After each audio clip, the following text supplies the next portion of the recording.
আসসালামু আলাইকুম। হ্যালো বন্ধুরা, কেমন আছেন আপনারা? আমি আপনাদের মধ্যে আবার আসলাম এমকেটিভির পক্ষ থেকে। আসলে আজকে আসার কারণ হলো আপনাদেরকে একটি অনুপ্রেরণা বা মোটিভেশনাল ছোট্ট গল্প শেয়ার করার জন্য। আশা করি সবার ভালো লাগবে।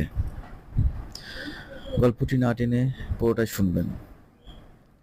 সঠিক সময়ের সিদ্ধান্ত নেওয়া শিখতে হবে। একদিন এক ভদ্রলোক একটি পাত্রে পানি নিয়ে তাতে একটি ব্যাঙ রেখে পানি গরম করা শুরু করলো। পানির তাপমাত্রা বৃদ্ধি পাওয়ার সাথে সাথে ব্যাঙটিও তার শরীরে তাপমাত্রা বৃদ্ধি করে সহনীয় পর্যায়ে নিতে শুরু করলো। যদিও সে চাইলেও লাফ দিয়ে বেরিয়ে যেতে পারত, কিন্তু সে লাফ না দিয়ে সহ্য করতে থাকে।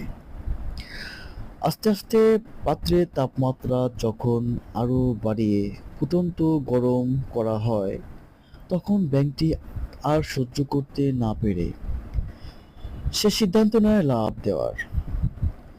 কিন্তু ততক্ষণে তার আর লাফ দেওয়ার মতো শক্তি নেই। পানি আরো গরম হতে থাকে, আর তার ফলে সে অতিরিক্ত গরম পানিতে থাকতে থাকতে একটা সময় মারা যায়।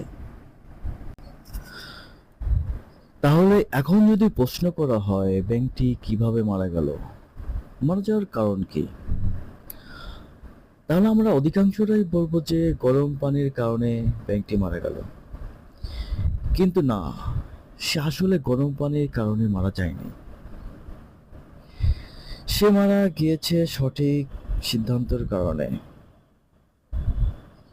সঠিক সময়ে সঠিক সিদ্ধান্ত না নেওয়ার কারণে ব্যাঙটি মারা গেল।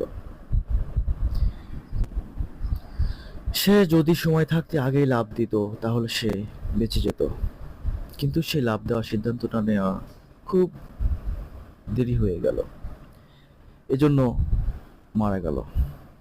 ঠিক তেমনি মানুষের স্থান কাল পাত্র ভেদে একটি বিশেষ সহ্য ক্ষমতা আমাদের প্রত্যেকেরই মনে রাখতে হবে।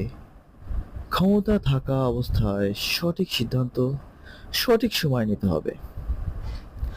আবেগ ভালোবাসা দেখিয়ে দেরিতে সিদ্ধান্ত না নিয়ে সঠিক সময় সঠিক সিদ্ধান্ত নেওয়া উচিত।